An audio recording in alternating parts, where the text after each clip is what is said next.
خانووە پلاستیکەکان سەبەتەیەکی خۆراکی گرنگن لە هەر وڵاتێکدا. دانانی ئەم خانووە پلاستیکانە لە هەرێمی کوردستاندا ئەزمونێکی تازەی چەند ساڵەیە. بەرهەمی خانووە پلاستیکان لە هەرێمی کوردستاندا 1,100,000 تۆنی ڕەتداوە. ئامانجی حکومەت و وەزارەتی کشتتوکاڵە لە ڕێگای ئەم خانووە پلاستیکانەوە ئاسایشی خۆراک دابین بکە. بەڵام تا ئێستا ئەم ئەزمونە تازەیە لە هەرێمی کوردستانە و تەنها چەند بەرهەمێک لە ناو ئەم خانووە پلاستیکانەدا بەرهام دەهێنرێ. کێشە و گرفتەکە لەکوێدایە؟ ئایا خاکی هەرێمی کوردستان گونجاوە بۆ ئەوەی بەرهەمە کشتتوکاڵەکان لە هەر چوار وەرزەدا بوونی هەبێت؟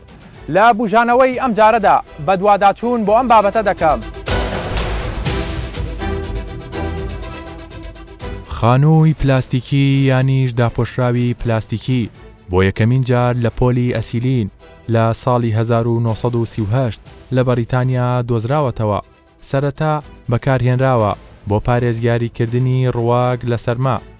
لەبار بەرزی نرخی شوشە لە زۆربەی وڵاتان نایلۆن بەکاردەهێنرێت. ئێستا ئەم خانووە پلاستیکانە ئەزمونێکی تازەیە لە هەرێمی کوردستان،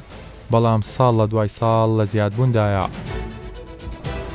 دێمە ناحیەی بازیان لە سنووری پارێزگای سلەیمانی. لێرە خانووە پلاستیکەکان ڕووپۆشی ناوچەکەیان کردووە و زۆرترین خانووی پلاستیکی لە هەرێمی کوردستاندا لەم ناوچەیەدایە. مەبەستمە بزانم جوتیارانی ئەو خانووە چ جۆرە بەرهەمێک دەچێنن، داواکاریان چییە؟ کێن ئەوانەی پاڵپشتی ئەم جوتیارانە دەکەن؟ بازیان ناوچەیەکی کشتتوکاڵیە. ئێستا لە حاڵی حازر لە بازیانە 15,000 بەیتی پلاستیکیمان هەیە، بەروبوومێکی زۆر گونجاومان هەیە. ئێستا تقریباً 2,000 بەیت بەس تەماتەمان هەیە، 1,000 بەیت بیبەرمان هەیە، 1,000 بەیت کوولەکەمان هەیە. باقیەکەی تری لە خەیار و ئەوانایە خۆی بینێتەوە. ئێستا ئێمە ڕۆژانە ئێستا حاڵی حازر ڕۆژانە لە 1,000 تەن بەروژور بەروبوومی خەیارمان هەیە. ڕۆژانە 200-300 تەن تەماتەمان هەیە ئەچێتە عەلووی سلێمانیەوە و تقریباً 1,000 بەیت کوولەکە و 1,000 بەیت بیبەرمان هەیە. ڕۆژانەش ئەتوانین بە 50 تەن تەخمینی کەین ئەچێتە عەلووی سلێمانیەوە. بۆ ماوەی 10 بۆ 12 ساڵە خەریکی ئەم بەیتی پلاستیکین. دەیان جار ڕاپۆرتمان داوەتە وەزیرەکان، بە تایبەتی وەزیری زەراعە، وتمانە هەموو دنیا بە شێوەیەکی جوان ئەم بەرەوبوومە تەخمین کراوە لە مەقەبایە، لە لایلۆنە، لە شتی تایبەت لە فلینایە، لە شتی بەس تەنها لە وڵاتی ئێمە لە لایلۆنایە. ئەوەش تەمان لە هەموو عالەمە جوان و ڕێک و پێک کراوە، بەس لە وڵاتێم لەبەر ئەوی هەناردە ناکرێ. ئەمە ئیسرات ناکرێ. ئەم بەرەبوومە ئێمە لە ناوخۆیە، ناوخۆش ئاوە تەعاملی لەگەڵاکرێ. دەیان جار راپۆرتمان نووسیوە.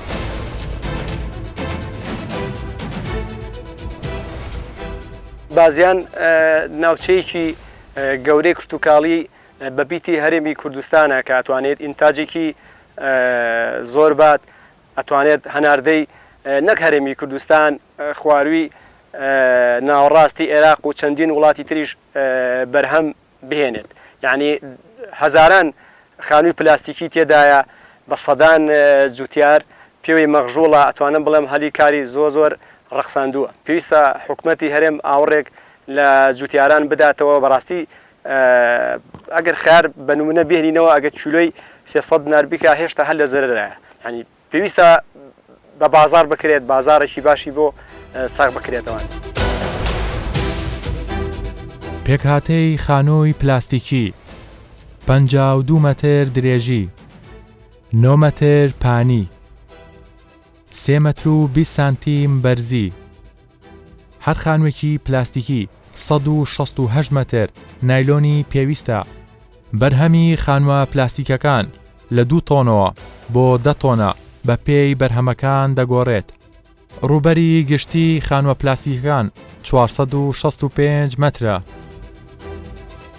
ئێرە یەکێک لە پرۆژە تایبەتەکانە لەسەر ئاستی عێراق و هەرێمی کوردستان تایبەت بە خانووی پلاستیکی. لە ڕێگای ئەم پرۆژەیەوە بەشێکی زۆر لە بەرهەمی سەوزا بۆ شاری هەولێر دابین دەکرێت.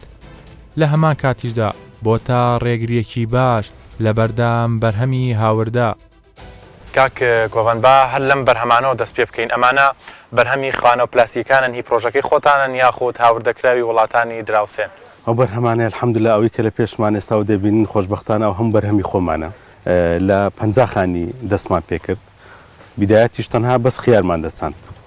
ئەو خیاری کەەوەی ئێستاوە دەبینین پاشان سەبرە دەستمان پێ کرد بڕبوو میتکە بچینین لەوانە دەستمان پێکرد باینزانە کودێ بیبەرە تەماتەیە و شتی تریش یعنی هەتا بڕۆکلیشمان چاندیا الحەمدوللا نەجاحەتێکی باشی هینایە خۆشبەختانە دووبارەی دەکەمەوە ئەوەی کە ئێستا لە پێشمانە هەمووی خۆماڵیە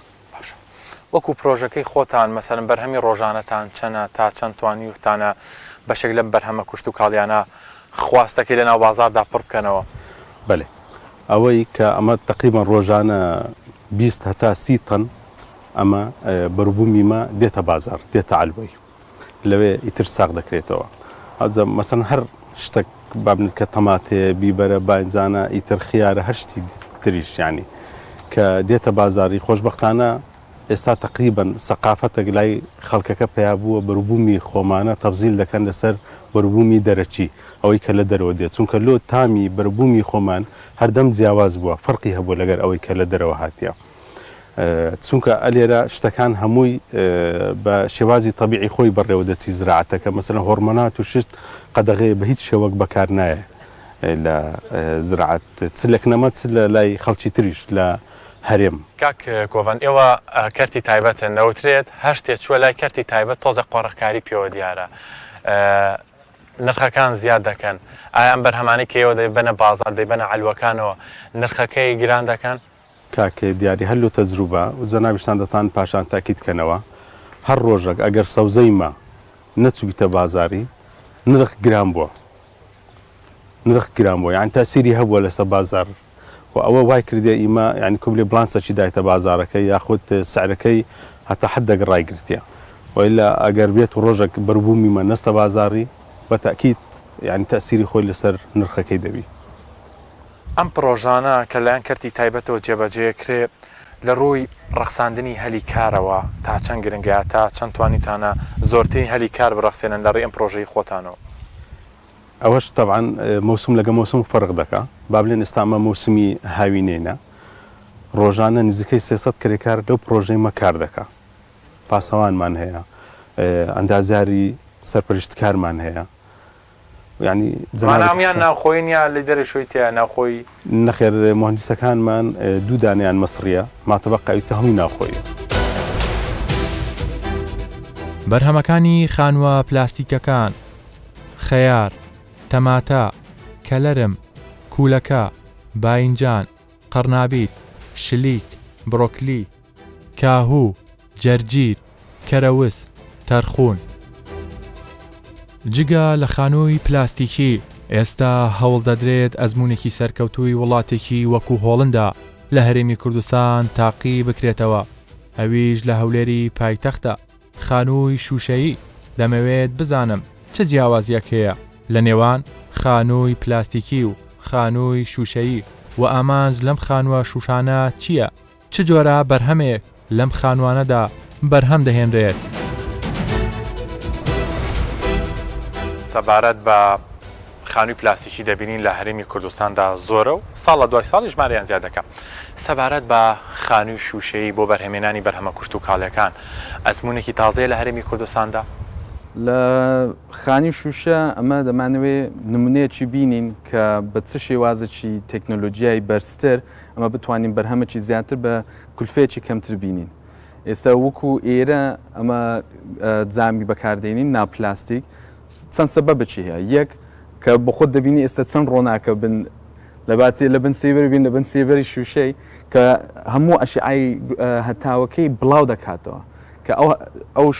هەدەفە لە لای پلاستیکی ناکرێتن لە ڕووی ئایسۆلیشنیش یعنی گەرما و سەرما ئەمە دەتوانین زیاتر بیپارێزین هەتا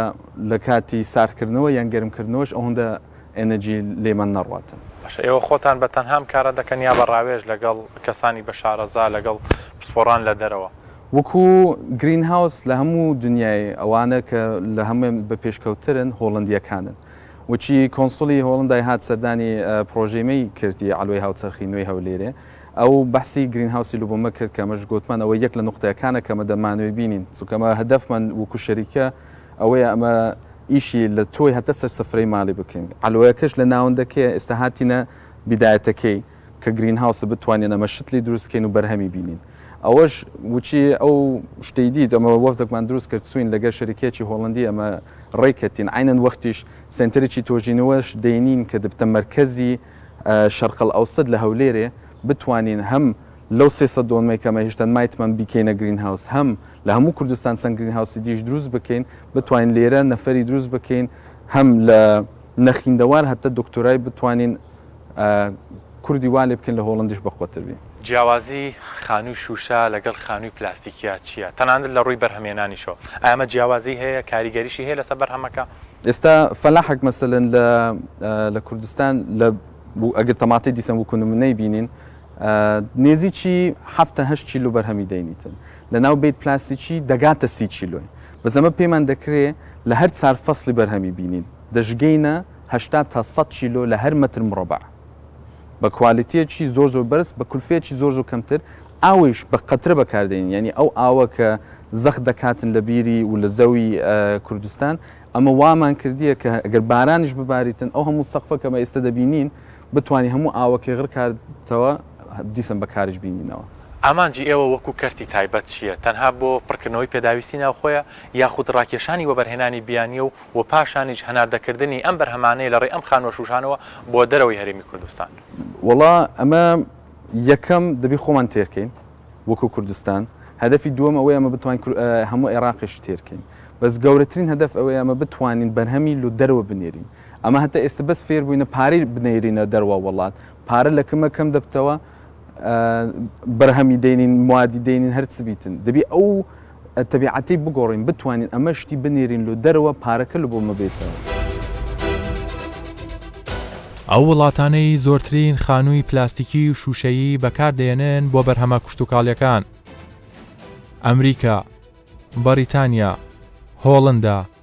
ئیسپانیا، ئیتالیا، چین، تورکیا، میسر. دوجار هەموو بەرهەمی جوتیاران دەهێنرێتە عەلوەکان بۆ ساختکردنەوە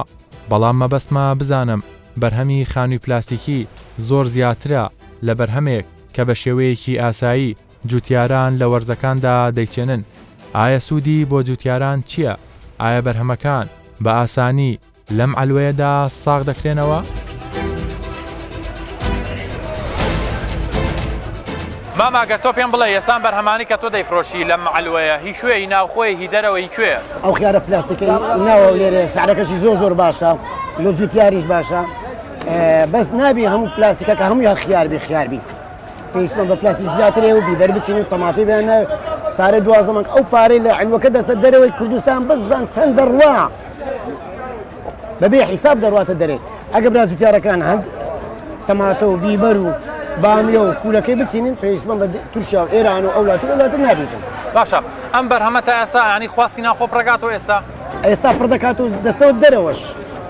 دەستە دەرەوەش بەس ئەگەر کوالێتەکەی جوانتر مەسەن لە کارتۆنی بکەن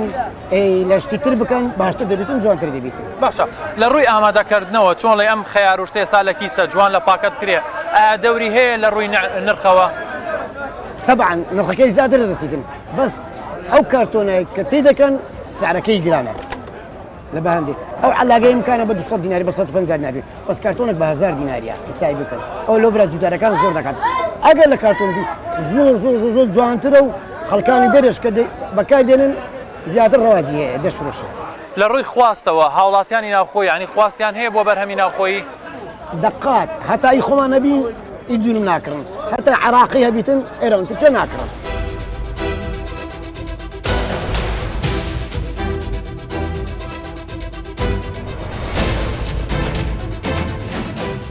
زیاتر لە 10 ساڵ ئەم ئیش دەکەم ناو خانێ پلاستیکانە بەرهەمی ئەو خانێ پلاستیکانە زۆر فەرقە لەگەر بەرهەمی مەکشوفە ئینتاجی زیاترە و بگرە لەوانەیە ماندیبوونی کەمتر بیتن بەڵام هەتا ئێستا بەو ڕێژەیەی یعنی زیاد نەبووە خەڵکی ئێمە بزانیتن ئینتاجی ئەو خانیانە چەندە و چەند فەرقی هەیە لەگەر مەکشوفە بە قنەعاتی من کە بەرهەمی ناوخۆی پێڕادەگا قەتحکردن باشترین چارەسەرە چونکە لە چەند ڕێگایەک دەتوانرێ لە بازگەکانە لە عدودەکانە ینی بتوانن داخیل بکرێ ئەو بەرهەمانە کابرا دەتەن دەینێتن لەوانەیە چەند تەنێک بازی بخرێتە سەر بەو کتابە دەتوانی چەند تەنێکی تر زیاتر بینی بەڵام قەتحکردنی ئەو بەرهەمە لە کاتی بەرهەمی خۆمان پێڕادەگا جوتیار نارێ خەڵکێک هەمووی شت بە گرام بکرێەوە چیە جوتیار شت بە گرام بفرۆشی بەڵام جوتیارش حەقی خۆیتی مەسروفی هەیە ماندیبوونی هەیە ئەویش حەقی خۆیتی لە کاتی خۆی یعنی ئیسفادەک بکاتن.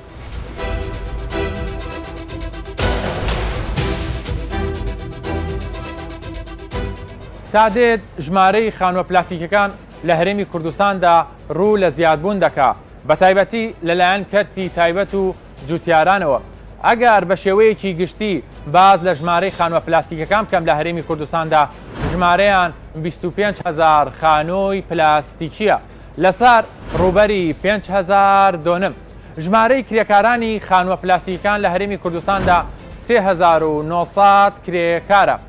حکومەت بە ڕێژەی 100 لەلایەن وەزارەتی کشتتوکاڵەوە خانووی پلاستیکی بەسەر جوتیاراندا دابش کراوە و بە ڕێژەی 190 لەلایەن کەرتی تایبەتەوە خانووە پلاستیکەکان بەڕێوە دەبرێت بەرهەمی خانووە پلاستیکان لە هەرێمی کوردستاندا لە ساڵی 2010 تەنها 240,000 تۆن بووە بەڵام ئێستا ئەو ڕێژەیە بەرز بووەتەوە بۆ 1,100,000 تۆن لە هەرێمی کوردستاندا هەر خانوویی پلاستیکی پێویستی بە 5 دەستی کار هەیە بۆ ئامادەکردن و لێکردنەوەی بەرهەمی خانووە پلاستیکەکان لە هەرێمی کوردستاندا زیاتر لە 9 جۆری بەرهەمی کشتتوکاڵی لە ناو خانووە پلاستیکەکاندا بەرهەم دەهێنرێ زیاترینیان تەماتە و خەیار و کوولەکە و برۆکلی و کەلەرمە تێچووی خانووی پلاستیکی لە هەرێمی کوردستاندا لە نێوان $2,000 بۆ $2,500 و تەنها دوو کارگەی تایبەت بە ئامادەکردنی خانووی پلاستیکی لە هەرێمی کوردستاندا هەیە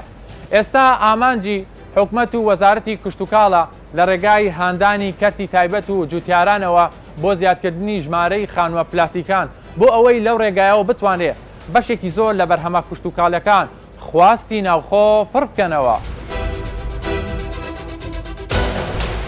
ئامانجی حکومەتی هەرێمی کوردستانە کە پاڵپشتی تەواوی جوتیاران و وە بەرهێنەرانی ناوخۆی بکە بۆ پەرەپێدانی زیاتری کەرتی کشتتوکاڵ و پاراستنی ئاسایشی خۆراک و پڕکردنەوەی خواستی ناوخۆ ئەوەی پەیوەستە بە وەزارەتی کشتتوکاڵ لە ساڵانی ڕابردوودا چەندین خانووی پلاستیکیان بە پاڵپشتی 100% بەسەر جوتیاراندا دابش کردووە هەی ئێستا وەزارەتی کشتتوکاڵ چ جۆرە هاوکاریەکی ئەو جوتیارانە دەکات یاخود چۆن چاودێری ئەو خانووە پلاستیکیانە دەکات. وەزارەتی کشتتوکاڵ چۆن پاڵپشتی یاخود گرنگی بە خانووی پلاستیکی دەدات چۆن گرنگی زیاتر دە و ژمارەیان زیاد بکات سەرەتا وەزارەتی کشتتوکاڵ دەستی کرد بە دابشکردنی 200 خانی بە پاڵپشتی 100% بۆ هەر چوار پارێزگاکانی هەرێم هەر پارێزگایەک 50 خانی پلاستیکیماندایە دوای ئەوە کە سەرکەوتوو بوو پرۆژەکە ئەوجا وەزارەتی کشتتوکاڵ هەستا بە دابشکردنی 400 خانی پلاستیکی لە ساڵی 2008 و بەردەوام بووین تا ساڵی 2010 ئێمە نزیکەی 1766 خانیمان دابش کرد بە پاڵپشتی 100% و 175 بۆ جوتیارانی هەرێمی کوردستان. بۆچی لە هەرێمی کوردستاندا لە ناو خانووە پلاستیکانە تەنها چەند بەرهەمێک بەرهەم دێنێ بۆ منە خەیارە تەماتەیە ئێمە دەتوانین لە ناو خانووە پلاستیکەکاندا بەرهەمی سەوزە و میوەی تر بەرهەم بێنین؟ خانی پلاستیکی بریتیە لەوەی کە ئەتوو دابینکردنی کەش و هەوایەکی گونجاو بۆ ئەو بەروبووی کە دەچینی چ بەرهەمی جستانی بی چ بەرهەمی هاوینی بە دابینکردنی ئەو پێداویستانە کە پێویستیتی ئەو پلە گەرمی کە پێویستی ئەو ڕادەی شەیە کە پێویستیتی بۆیە ئەتوانی هەموو بەرهەمێک بچینی تەنها ئەوەیە کە ئێستا جوتیار چاوەڕێ ئەوە دەکات یان چۆن بەرهەمەکەی استفادەی لێ بکە لە ناحیەی مادی بۆیە هەموو بەرهەمەکان ئەتوانی بچینی جوتیارەکانی ئێمە بە زۆری تەماتە و خەیار و باینجان و بیبەر ئەچینن لە وەرزی جستانش بەهۆی پلەکانی گەرمی کە دادەبەزی پێویستی ئەو بەربوومانەی خیار و تەماتە و باینجانوانە پێویستی بە پلێکی گەرمی تایبەت سەر و 15 دەرەجە بۆیە ئەو ئامێری سوتەمەنی پێویستی بە کەرەوایەکی بەردەوام پێویستی بە سوتەمەنی کولفەی زیاتر تێچوو لەسەر جوتیارکە ڕادەسێ بۆیە جوتیارەکان زیاتر لە وەرزی جستان بەرهەمی گەڵایەکان دەچینن لە کەوەر و کەرەوز و تەڕەتولە و معدەنووس و بروکلی و قەرنابیت و ئەو بەرومبانە. بۆچی هاوکاریان ناکەن ڕێنماییان پێنادەنم بەرهەمانە زیاد بکەن بەرهەمەکان هەمە جۆر بکەن؟ بەردەوام ئێمە ڕێنمایی جوتیارەمان کردووە جوتیارەکانمان کردووە کە هەمە جۆر بکەن لە بەرهەمەکان وەکو خولێکی کشتتوکاڵیش بۆ خانووەکانیان بەڕاستی چونکە تۆ ئەگەر هەر بەرهەمێک بە بەردەوامی بیچینی ئەو کاتە نەخۆشی زیاد دەبی ئەو کاتە خاکەکەی وەکو چۆن دەڵی خصوبەتی نامێنێ بە قووەت نامینە بەرەبەرە ماندی دەبی بۆیە ئێمە پێمان گوتین بە جوتیارەکان کە بەردەوام خولی کشتتوکاڵی بەردەوام بەروبمەکان هەمە جۆر بکەن و بۆی بەرهەمێکی باشتر و تەندروستتر دەستکەوێتن. دەبینین لە هەرێمی کوردستاندا لە وەرزێکدا بەرهەم زۆرە لە وەرزەکەی تردا بەرهەمەکەی کەمە. هۆکاری ئەمە چییە؟ بەڵێ ئێمە بەڕاستی کەش و هەوای هەرێمی کوردستان دوو کەش و هەوایەکی زۆر ناخۆشمانە بە تایبەتی لە هاوین پلەی گەرمەکان دەچێتە سەر و 50 بە تایبەتی لە ناوخانی پلاسیکی و لە جستانە پلەی گەرماکان دادەبەزێ بۆ ژێر سفر. ئەم پلە گەرمیانە گونجاو نییە بۆ بەرهەمهێنانی خەیار و تەماتە و باینجان بۆیە پێویستی بە سیستەمی گەرمکردنە. ئەو سیستەمی گەرمکردنش بەڕاستی خۆ دەزانی ئێستا مەسلەی سوتەمەنی نرخەکەی گرانە پێویستی بە کارەبای بەردەوام دەبی بۆی ئەتوو ئەو پلە گەرمیە بێنیەوە ئەوە بۆیە زۆر اقتصادی نەبی لەبەرەوە تێچووی کیلۆی خەیار لەسەر جوتیار زیاتر ڕادەوەستێت. بوونی خواستێکی زۆر و گرنگی پێدانی زیاتری جوتیاران بۆ خانووی پلاستیکی وای کردووە ئێستا چەند کارگەیەک لە هەرێمی کوردستان خانووە پلاستیکەکان دروست بکەن بە کوالێتێکی باش و نرخێکی گونجاو. ئەمەش بۆ تا دەستکەوتێ کە ئێستا ئەو خانووە پلاستیکانە لە هەرێمی کوردستاندا دروست دەکرێن. سەرەتای بیرۆکەی خانووی پلاستیکی لە وەزارەتی کشتتوکاڵی هەرێمی کوردستانەوە دەستی پێکرد هەڵسان بە تەوزیعکردنی چەند خانوویەک بۆ جوتیارانی خانووی پلاستیکی حتا شارەزایان وەرگرت لە خانووی پلاستیکی. دوای ئەوە بانکی کشتتوکاڵی حکوومەتی هەرێمی کوردستان هەڵسا بە دابینکردنی سلفە بۆ جوتیارە بەڕێزەکان. من یەکێکیان لەوە بووم کە سلفەی بانکی کشتتوکاڵیمان وەرگرت و هەڵساین بەدانانی خانووی پلاستیکی بەس ئەو کاتە سەری خانووی پلاستیکی زۆر گران بوو بەس تەنها لە لوبنان و لە ئەردەنەوە هاو هەموو خانوویەکی پلاستیکی 6,000 دلاری تێئەچوو وەکو بانکی کشتتوکاڵی لە کوردستانە یعنی دوو ئەوەی بانکی کشتتوکاڵی دەورم هەبووە لە بانکی لە کوردستانە بە قەرزی درێژخایان ئەمما بە جوتیارەکان بە بێەوەی فایدە و یەک شتیشی خەمە سەر بەس لەبەرەوەی شۆڕشێکی زەراعی هەڵگی سێنم لەم ناوچەیە بازیان بکەم بە چۆن بازیان بکەم بە شوێنێکی زەراعی گەورە لەخوا بەزیابێت سەرکەوتوو بوونتیایە. ئێستا کارەکەمان توانای هەیە هەموو ڕۆژێ 25 تاسی خانوو دروستکە بەس بۆ هەرێمی کوردستانیش نییە ئەینێرین بۆ دەرەوە ئەینێرین بۆ بەرەوبەغایان نێرین بۆ دووەکیان نێرین بۆ هەولێرێ نێرین یعنی بۆ هەموو محافەزەکانی عێراق ئەینێرین یعنی لە شەرق العەوسەدا یەکەم کارگەیە کە ئەوە توانای هەبێ و ئیشمان چاک و ڕێکوپێک بۆ تەڵەبیاتی زۆر لەسەرە. ئێمە مەسەلەن لە پارێزگای سلێمانیە یعنی 5 مانگی بەرهەممان ئەڕوا بۆ هەموو پارێزگاکانی جنوبی ینی توانامانەیە هەرش لە پارێزگاکە لە خەیار و تەماتە و بیبەر و کوولەکە و باینجان و ئەم شتانەیە دابینەکەین هی هەرش لە پارێزگاکە هێرش لە پارێزگاکە ینی ئەو نەمان ئینتاجێکی خەیاڵیمانەیە بەس مەعالە ئەسەف نە دەعممانەیە نە حیمایەمانەیە. ئێمە داوا لە حکومەتەکەین دەعمیشمان ناوێ بەس حیمایەمان بکە حیمایە سنوورەکانمان بۆ بگرێ تر ئەو دوای خۆمان هەر هەمووی ئاسانە بەلای ئێمەوە.